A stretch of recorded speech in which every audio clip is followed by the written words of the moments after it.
Welcome to the show. The show. Welcome to the show. It is the ISO show once again on a Tuesday, April 29th, 2025. A great year for NBA, a great year for the NBA, great year for NBA playoffs. Unfortunately, not a great year for two teams who have already been eliminated in the Memphis Grizzlies and the Miami Heat. We're going to do a little moratorium or a post-mortem or no, moratorium is wrong. Post-mortem, I think, is the right way to say it. Post-mortem on the seasons of the Miami Heat and the Memphis Grizzlies, more particularly the Miami Heat, because they had a historic beatdown in the playoffs last night. Miami Heat losing in beatdown fashion last night, 138-83. Woo! That's historic right there. Historic. First time any team has lost back-to-back playoff games by a margin of 30-plus points, and obviously breaking all sorts of Miami Heat records. So we're gonna put a bow on the Miami Heat season. That's a team that I follow pretty closely, a team I am a fan of. I'm as the followers of the show know, I'm not a fan, but there's certain teams I like, certain organizations that I respect. Miami Heat is definitely at the top of the list. I have a lot of respect for Pat Riley and Eric Spoelstra and what they've built down there. And Heat culture is a thing. It's a real thing. I believe in it. But obviously last night, and I think probably for the most part of this whole season, there has been no sort of Heat culture. So there's one thing that really frustrated me, particularly last night, after watching the Heat finish getting swept by the Cleveland Cavaliers. And it was all sort of summed up in this one moment in the game where they panned to the crowd to show the Godfather, the man himself, Pat Riley, sitting with Alonzo Mourning and the rest of the Heat front office. And they started talking about where the Heat are, where they go from here next season, sort of putting a bow, almost eulogizing the Heat as they were getting literally murdered. Well, not literally, but metaphorically murdered in their home arena. In a very, I can't remember the last time I seen a game. Even the Memphis game against OKC didn't feel like that. First of all, because they were on the road. Losing like that in front of your home crowd is, you don't see that very often. But here's what they said. And to be fair, I know that it's hard to broadcast some of these beatdown type of games when the game gets so out of control. I know I sympathize for the broadcasters. I know it could be hard to broadcast these games. You don't really even know what to say or how to say it or what is relevant or what makes sense when you look at the score and it's 100-something to 50-something in a basketball game that's supposed to be competitive playoff basketball. Very difficult to just sit there and talk about the game and call play-by-plays as if the game matters. But here's what happened, and we'll talk about it. Pat Riley still in his usual seat here, just to our right off the floor. He has been stoic, stone-faced all night as Larson will have a chance at a three-point play. Just think of how many times Pat Riley, Candace, has retooled this roster. All the stars that have come and gone here. Where does this franchise go this summer? And they have the core.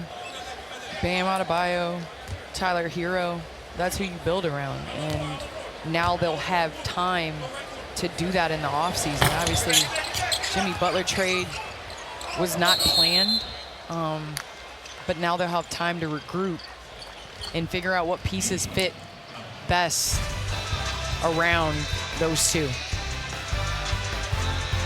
So Candace Parker, I love you, Candace Parker. I have a ton of respect for Candace Parker, both as a player and as a broadcaster. I think she does a good job as a broadcaster for the most part. And again, I understand it's hard to broadcast these beatdown games. But what she says there when she's talking about Tyler, the Heat have a core. We know that they have a core in Tyler Hero and Bam Adebayo, and they just got to build around that core.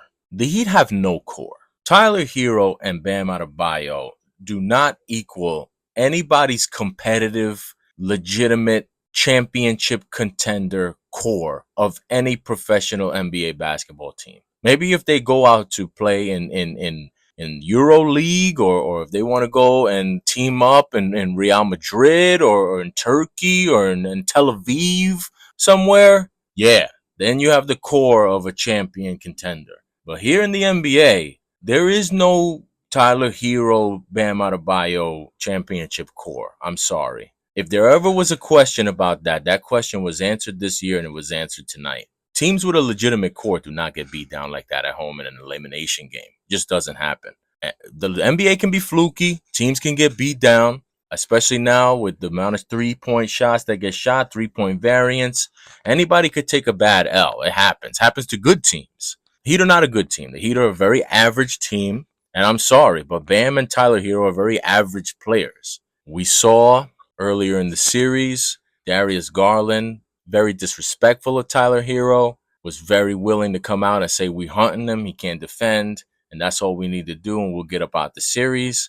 And Tyler Hero rightfully defended himself and was like, Darius Garland is not exactly a great defender either, which that was his right, and he's not wrong there either. But just when you see players coming out, it's not typical that you see a player on an opposing team be that level of just dismissive of another player, especially a player who's an all-star. And that tells you something. That tells you that players on other teams don't have a ton of respect for what this dude is capable of doing. And I think Tyler knows that, and I think he has continued to work on his game. That's why I respect it. I respect that he's trying to put work in his game. He's getting better on offensively, and he puts in the effort and the work on defense. He's just not built like that. He just don't have the size. He don't have the quickness. He just doesn't have it. He just physically cannot be the lockdown defender that this manifestation of the Miami Heat need him to be.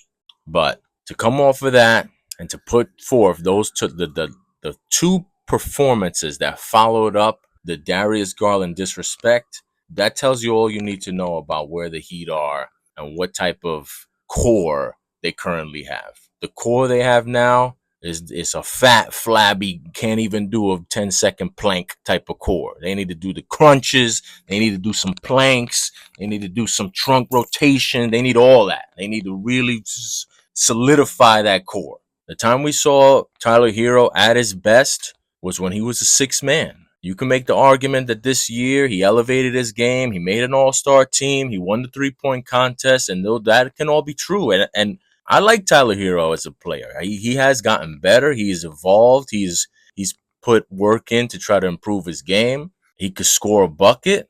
He definitely is not a consistent bucket because, again, in an elimination game, 4 points ain't going to cut it, brother. I'm sorry. That's not a consistent scorer. And if you can't even be a consistent enough scorer and you're also a liability on the defensive end, that does not make a core of a championship team. And it's very difficult to imagine them as a core of a team when they're pretty much opposite players. Tyler Hero, obviously, offense first. He can get a bucket. I think he's best used coming off of the bench as a sixth man. A little bit of infusion of energy and microwave style of play for him. I think that's his best role. And Bam Adebayo is the opposite. He's a guy who he's all defense. He can guard all 5 positions. He's a good rebounder, but his offensive game is severely limited and severely inconsistent. I think they have a big challenge if they're going to use that as their core. They're not going anywhere. And even if they did try to use, even if I thought that those two guys could be core members or could assemble a core of a championship team, they're just too opposite. Like maybe if you tell me you pair Tyler with another offensive dynamic scorer and that's going to be the way you're going to play and you're going to revolve around he and one other big time offensive bucket getter and you're just going to play a high pace style of play, maybe. Or if you want to tell me you're going to go with Bam and pair him with another defensive player with a big, or you want to say maybe an Anthony Davis type or something like that, and you want to just lean into the defensive end, and that's going to be your core. Or even when they had Jimmy Butler, obviously, it seemed like they were really rolling with a defensive team. We saw how they had success, and they went on that run. Tyler Hero was out. He was injured. He got injured in the first round, and I don't think it's any mistake that they were able to, with a core of Bam and Jimmy. Jimmy was able to provide the offense. He was sort of the floor general, controlling things on the offensive end, and the defensive end, they were just putting the clamps on people, and they had the pieces around them to do so. Max Strus, underrated defender. He was very important to that run that they went on, and he was able to get a three, and he was not afraid to take shots. That's another big important thing. Same thing with Caleb Martin.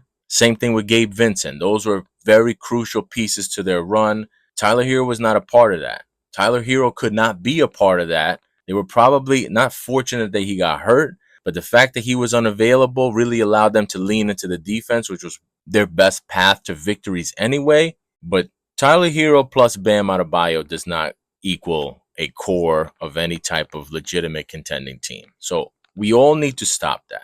We all need to let that go. We need to stop treating this version of the Miami Heat like this is anything comparable to a couple of years ago when they went on that deep playoff run. It's not. I'm sorry. Heat need to find a new identity. But there was an article in the Times, in the Athletic, written by, I think the guy's name was Jared Weiss. Tyler Hero said, quote, I need Jimmy Butler to win. Like, I can't win without Jimmy in this situation. That's all you need to hear. He even understands it. And again, I hate to do this because I don't dislike Tyler Hero. I feel like he's a good player. I've seen the work he's put on his game, and I think he's improved quite a bit. It's been impressive. But I just feel like whether it's the fans or the media or whoever, continuing to try to elevate him into something bigger and better than what he really is, it does him no service. He's not that guy. I'm sorry. He's not good enough offensively, and he's definitely not good enough defensively. So let's let that go. And this idea that Bam is getting better as an offensive player, we're going to have him shooting threes now. He's trying to get a mid-range. No, I'm sorry. Bam is not evolved and is not going to evolve enough as an offensive player to be whatever everybody thinks he's going to be. I think he can be an all-defensive player, defensive player of the year candidate for sure. He has the ability to lock people down. He's a great effort guy, good rebounder, and he gives you no trouble in the locker room. But at the same time, this idea that he's going to be the captain and he's going to be the leader, I don't know if he's that either. He's not a bad locker room guy, but I don't know that he's going to be the guy to sort of rally the troops and really kind of take charge and lead people, because if that was the case, I think we would have seen it this year. The reins were handed over to him and Tyler, and this is what we got. Historic levels of beatdown. I mean, I'll give them credit, first 10 seed to make it out of the play-in tournament, but I personally was not rooting for them to make it out of the play-in tournament because having watched a good amount of Heat basketball this season, I thought that this was what it would look like. They're just not good enough to compete with the top teams in the East. That's just a matter of a fact. So let's not blame the role players. They have good role players. Davion Mitchell showed that he could be a legitimate complementary piece to a winning basketball. He's a good defender. He can knock down a three and also not afraid. That was why Duncan Robinson lost his job to Max Strus a couple of years ago. Not because he's a much, much more skilled player. Duncan Robinson can knock down shots, but when it came down to gritty moments in the game, he was afraid to put it up. He was shooting without confidence and also not a great defender. They have pieces there, but Tyler Hero and Bam are not the core of championship basketball. So let's put that away and we can forget about that. I know that now is an easy time for a lot of people to be like, oh, Heat culture. Yeah, where was the Heat culture? The Heat culture is when you have good players on the team.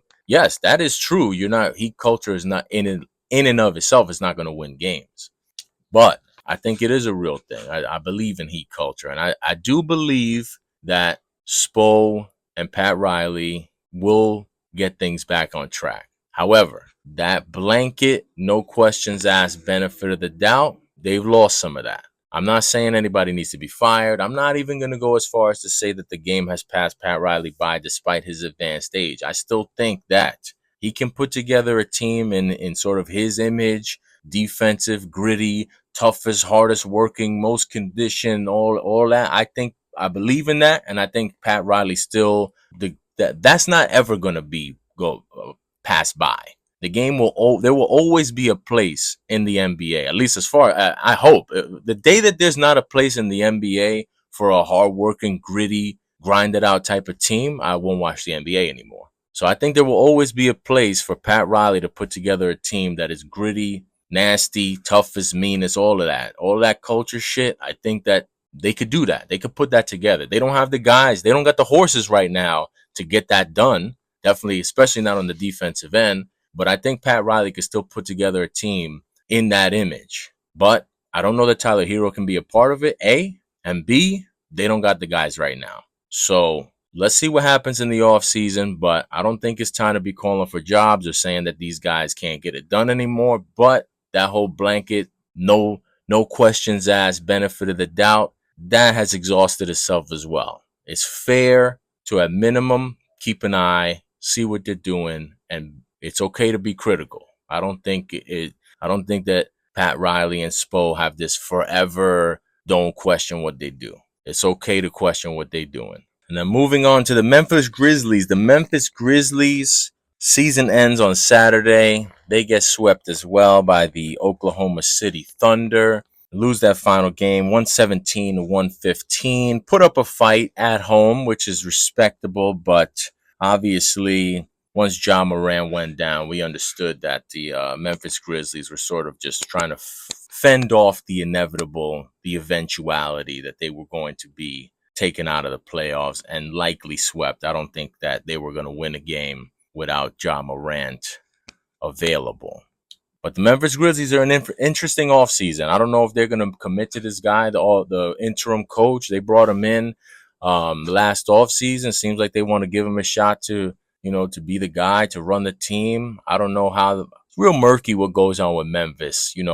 Try to get some information, try to get an understanding of where they stand. But it's a very peculiar situation with the whole Ja Morant situation. His sort of, I don't want to use the word attitude. I don't know what it is about Ja. I mean, I really was getting into Ja as a player before all the foolishness with the gun, the suspension and all that. He just seems like maybe he needs some maturation, needs to do a little bit of maturing. And, just given currently where he's at, I don't really know what to expect from Memphis. They have a ton of young talent, and I think they deserve a lot of credit because if you think about it, they were playing two rookies a lot of minutes all season long, both who should have been consideration for all rookie team. I think Wells made the all rookie team, and I don't think Edey did. But despite a lot of Edey's limitations, he proved that he could be an NBA player. There is a role and a place for him in the league.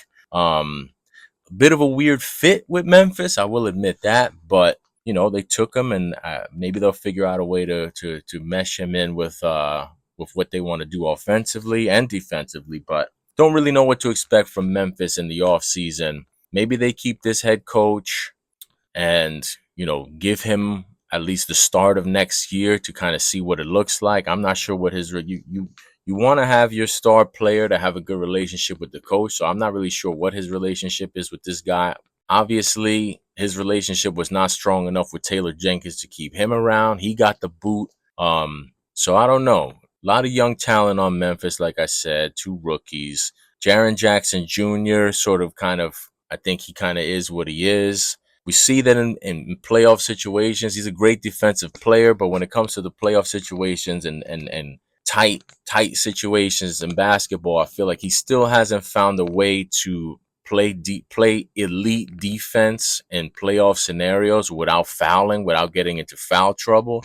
That's sort of his problem. If you're going to anchor your defense around Jaren Jackson Jr., he's going to have to figure out how not to foul. Ja Morant, even aside from all the kind of questions about how much does he really want to play basketball and grenades and finger guns and all of this, he also hasn't been able to stay on the court from a health standpoint as well. He's suffering a lot of kind of knick-knack injuries. He plays a very explosive and aggressive style of play. You don't want to discourage that, but at the same time, if he's going to be getting injured all the time and being unavailable, it's hard to sort of get the kind of team chemistry you need to advance in the playoffs if your best player, your most important player is unavailable. And then Desmond Bane is hard to figure out, man, because I've seen him in some big games play hard, play well, and be impressive. Seem like he's ready for the moment and ready to step up to the challenge. But there's other times where he just disappears when I feel like they need him most. And when Ja went out, you kind of felt like, let's see what Desmond Bane can do. Let's see if he can kind of, shoulder some of the load that they're losing with Ja Morant being injured. And he was a no-show. So not sure what to expect from the Memphis Grizzlies, but it'll be interesting to see what they do in the offseason, what sort of pieces they add. Maybe they make a move. They're probably one of the teams that is best equipped with assets, combining trade pieces. Combining draft picks and young talent that they could package together to try to acquire a big time superstar to pair with John Morant. We still don't know exactly who's going to be available for via trade, and I don't even really know what their desire is to acquire somebody via trade. But I've seen a lot of Memphis fans that are kind of on the fence about Ja. For the most part, I think they still support him. They're still in on the Ja experience, but you're starting to see a little bit of fraying. I'm starting to read in the in the comments and the blogs and all this shit like that. Oh, maybe we should move on. Maybe we should trade.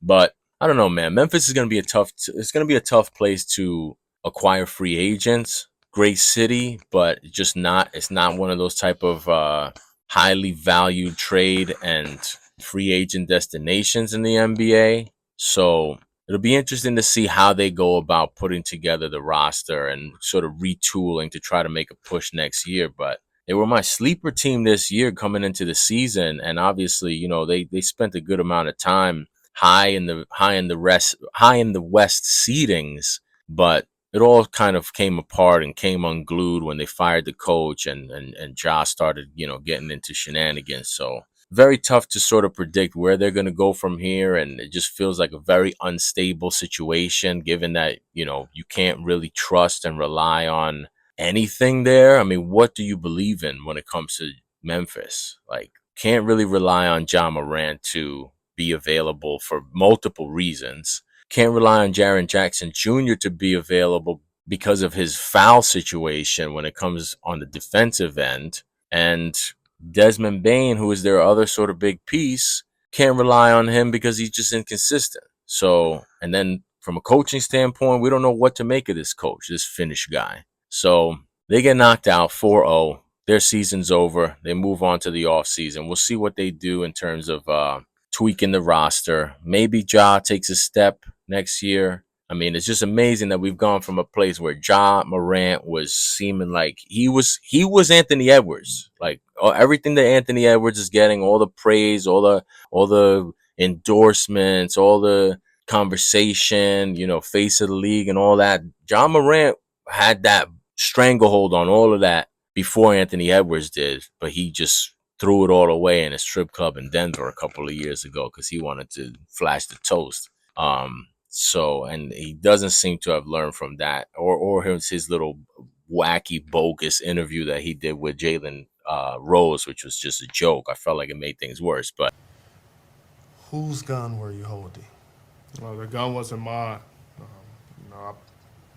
It's not who I am. I don't condone any type of violence, but I take full responsibility for my actions. I don't know, man. I'd like to see John on the court. I'd like to see him healthy. I'd like to see him leading properly and making the Memphis Grizzlies a legitimate threat in the West. Hopefully he can sort of get it together and get that done next year, but that remains to be seen. So we'll see what happens with Memphis. Moving on out of here. Now OKC will await the winner of the epic Clippers Nuggets series, which also had an amazing, crazy, wacky game ender on Saturday night. To go in regulation. It's Jokic. Zubac is on him. And this is for the win. Oh, it's close. They're going to call it. The buzzer. Did Gordon beat the buzzer? They're going to take a look at it. But the official, Sean Wright, signaled it was good. But they will definitely go to the monitor. This is a bang-bang play. I don't know. This happened so fast.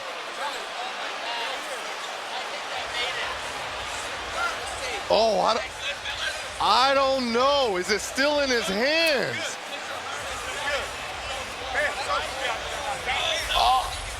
I don't know. It's so close.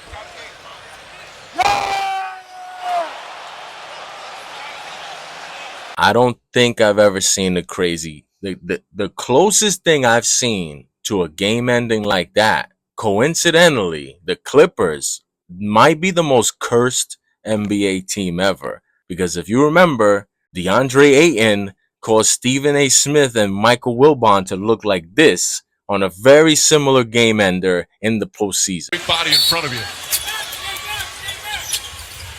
Crowder looking, throws it alley. Oh! He puts it down! He puts it down!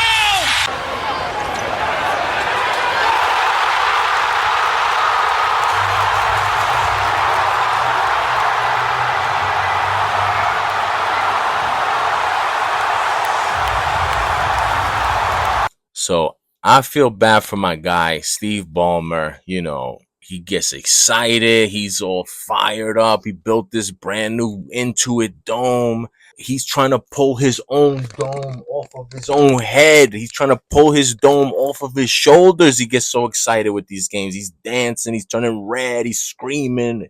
Oh, man, my guy Ballmer must have been going through it after Aaron Gordon dunked that ball to end the game. They thought they were about to go up in the series, and they were like, nah, we taking this back to Denver. Tie it up, brother. Let's be you in for a long one. So shout out to my guy Ballmer. Hopefully he's all right. Hopefully he survived the end of that game, because that was a heartbreaker for the Clippers fans that were in the arena, and obviously most importantly the owner of the team. But crazy. Truth be told, the reason why, as much of a heartbreaker as it is to lose a game like that, the Nuggets were busting their ass. So it's not like they came back on them and that's how it ended. The ones that were coming back was the Clippers. The Clippers were getting their ass busted. They came back and made it a game at the very, very end. The Nuggets, obviously, there's been a lot of talk about the amount of minutes that are being played. Nuggets, all their high leverage players were just completely gassed by the end of the game, which contributed to the ability and the opportunity for the Clippers to come back. So the Clippers come storming back. A couple of huge threes by Norman Powell, man. Huge clutch threes at the end of that game to put them in position to possibly win. But the Joker found a way to get his terrible game-ending shot airballed just in the perfect spot. And Aaron Gordon, shout out to him. That's what you call veteran playoff awareness. That's championship pedigree type of play right there, man. Like, you're not getting that type of a play out of a younger, more inexperienced team. They're just standing up there looking at the shot half the time, which is why I'm sticking by my play. I believe Clippers will get out of this Nuggets series, and I think that they're going to give real problems to the Oklahoma City Thunder, because what the Oklahoma City Thunder just faced in that last series, having swept the Memphis Grizzlies, that's a young team. They're not going to finish a play like that. You're not getting a play like that, Aaron Gordon, game-saving dunk from the Memphis Grizzlies. They haven't been there long enough. They're too young, too inexperienced. This Clippers team is full of veterans. They could match you just like that, the same way that the Nuggets did. And only reason I would say that if the Nuggets get out of the series, I don't feel the same way, is just because they don't have the depth. But the Clippers, they can get enough out of their bench. And they have the veterans, and again, if you have a healthy Kawhi, changes the ball game. He can be the neutralizer the same way that Jokic can be for the Denver Nuggets, except he has a running mate in James Harden, and even my guy Big Zubats he's a problem. He's really worked on his game too. So Clippers, I think they could really give that. I still think that they could give the Oklahoma City Thunder some big problems if and when they get out of this series. I still think they will get out of the series, even though it's tied and going back to Denver. Denver had a game in them. Congratulations to them. I just feel like, I don't know, man. I still can't pick the Denver to come out of that series with no coach, with an interim coach, and just with no bench, no depth. He's got to wear out at some point. If Jokic is able to pull this series out of the hat, that's going to be really an all-timer. And I can't say it's impossible, because he looks like he's going down the path of being one of these all-time type dudes, but I don't know. I've been really, really moved by seeing inspired and healthy Kawhi. We haven't seen it in a minute. I'm like, oh shit, man. Like, I forgot about what healthy Kawhi looks like. So let's see how they bounce back in Game 5 in Denver. That's going to be a critical game. If Denver's going to be able to give themselves a chance to win this series, they got to win that Game 5. If Clippers go up, I think that's going to be night for them. So we'll see what happens. And then the other game last night, ironically, double whammy in terms of negativity for the Heat fans. Their season ends in the tragic beatdown, and then they get to see Jimmy Butler lead Golden State to a victory to go up 3-1 in the series against the Houston Rockets.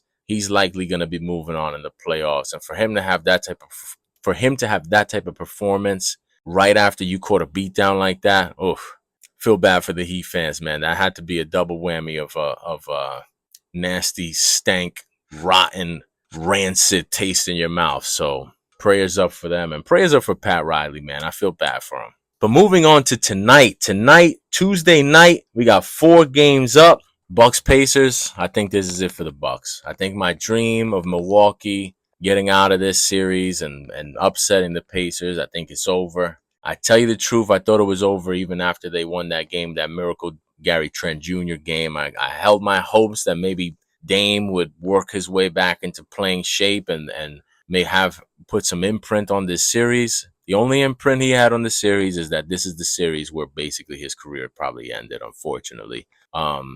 Torn Achilles tendon for Damian Lillard. Now he's not going to be able to help the Bucks neither this postseason or probably next postseason. I mean, maybe if he gets surgery, maybe he'll be ready for the postseason, depending on what happens with the Bucks. But who knows? Who knows where the Bucks go from here? It's already been talked about. Giannis might not be there next year. The Bucks got a lot of hard decision making to do after this season and series is over, and I think it's going to be over tonight. I think I think the Pacers are just going to probably run him out of the building. I mean, I have too much respect for Giannis to think he's just going to totally lay down, but we've seen in the first couple of games of this series, it don't matter if Giannis could do Giannis things. He could, unless he drops 70, he's putting up 30 burgers easy. He's putting up 30s, triple doubles, ton of rebounds. It don't matter. If nobody else is going to help him, obviously the Brook Lopez thing is over. I mean, shout out to Brook Lopez. Credit to him. He made an adjustment to lengthen his career, extend his career. Obviously, he went from being a number one option to being transitioning to being a spread the floor big, hitting threes, and being a shot blocker. And you got to respect that to kind of lengthen your career. But it seems like he's finding a real tough time to even stay on the court nowadays. He can't. You don't have the foot speed. 3-pointers are not dropping the way that they used to. And a lot of times he's just sort of getting exposed, and he's just like a liability out there in a lot of ways. So Bucks season probably over. My bet is probably over. But, can't win them all. But we'll see what happens. Pacers likely take out the Bucks in this game. Pacers are -8.5. I would probably take the Pacers. Hate to say it, but I'll probably take the Pacers. I just think that they just have too much for the Bucks, and they're going to put them out of their misery tonight. That's what I expect. And speaking of putting them out of their misery, Knicks, Pistons, MSG tonight. We'll see what happens. I know there was a lot of talk about the no call foul at the end of the last game. I think it's a bunch of crying. That was a physical game. The Pistons are a physical team. Tim Hardaway had an opportunity to just try to go up with the shot. He tries to double clutch, and he's trying to draw contact. I can't stand that, man. Like, I understand that drawing fouls is a big part of the game. And listen, Knicks fans have no way to complain about people trying to draw fouls, or they have no way to say anything about SGA because they have the king of drawing the fouls, the foul baiter himself, Jalen Brunson. I respect what he does, but you can't be a Knicks fan rooting for and supporting Jalen Brunson and then have anything to say about SGA or any of these other guys who are foul baiting, because he's as good as anybody and does it as much as anybody. To his credit, he has not been completely obnoxiously doing it too much in this series, but first couple games we saw what he was. He was toying with Asar Thompson, who was trying to guard him. Young dude, good defender, super athletic, but just does not have the basketball IQ at this point to deal with somebody like Jalen Brunson, who's just going to completely school him at every turn, getting him up in the air, getting him off balance, and just drawing easy fouls on him. But that's what he does, and you got to give him credit for that. But I think that this is it. I think this is it for the Pistons. I said a lot of people were on top of the Pistons thinking they were going to even up the series in that last game. I think the Knicks have figured them out. I think that the Pistons have proven they just don't have enough offensively. And shout out to Karl Anthony Towns, man. He has come through offensively for sure, and he has not been as big of a liability on defense as I think a lot of people expected. So got to give Karl Anthony Towns credit for what he's been able to do in this series. And we'll see if he can keep it going, maybe get some confidence and momentum going into the next series. If you combine that with the idea that the Celtics are getting a little beat up in this series with the Magic are really drawing them down into the muck. Kristaps Porzingis bleeding from the head. Jaylen Brown wants to fight people. That could make things interesting. If the Knicks can close this series with the Pistons out, move on to the next round, and the Celtics they got all types of injuries. They're all banged up. Drew Holiday's missing games with the hamstring. Jason Tatum missed a game with the wrist.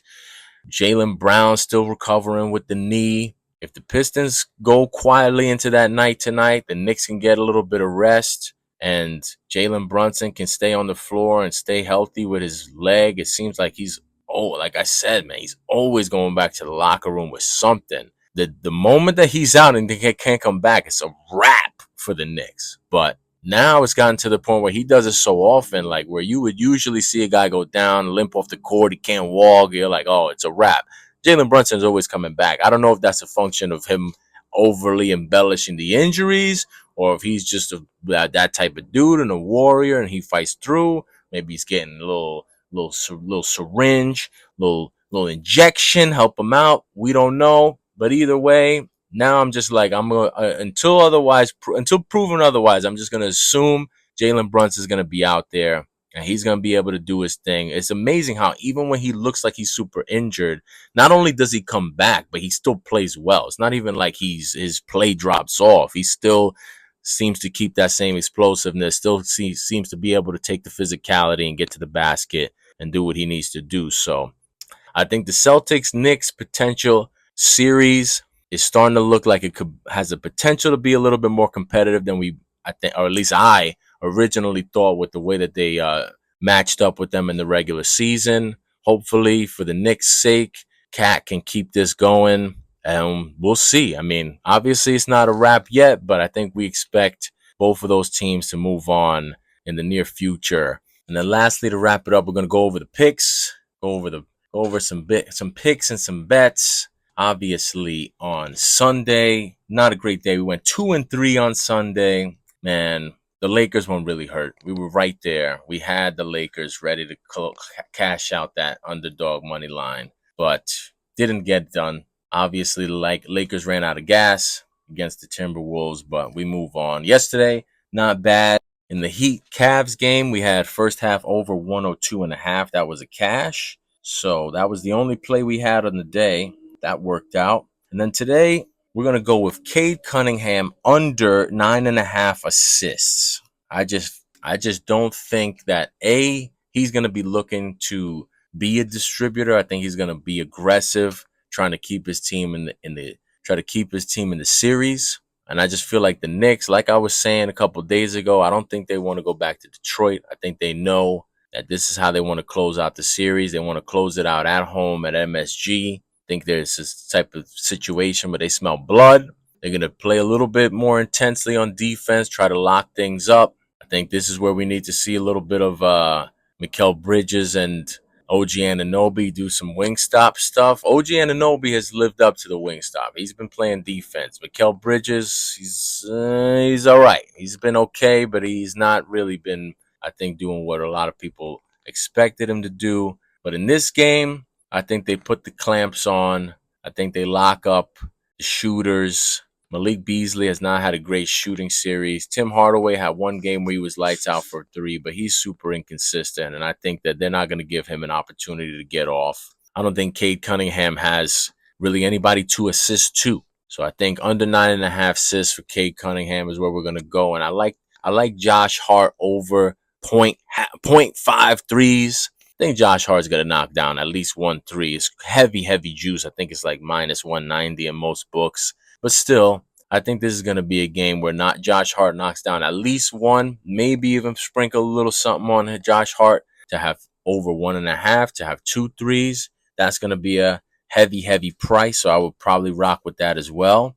And I'm taking the Knicks. We're also going to take the Knicks on the spread -5.5. 2 possessions. I think they close it out that way. We obviously have very close games that have ended within 2 possessions, but I think with the desperation, Pistons at the end of the game, I think that we'll be in a situation where it's going to be more than a 2-possession game. And even if so, hopefully we can get some people to knock down some free throws to keep us extended above that 5.5.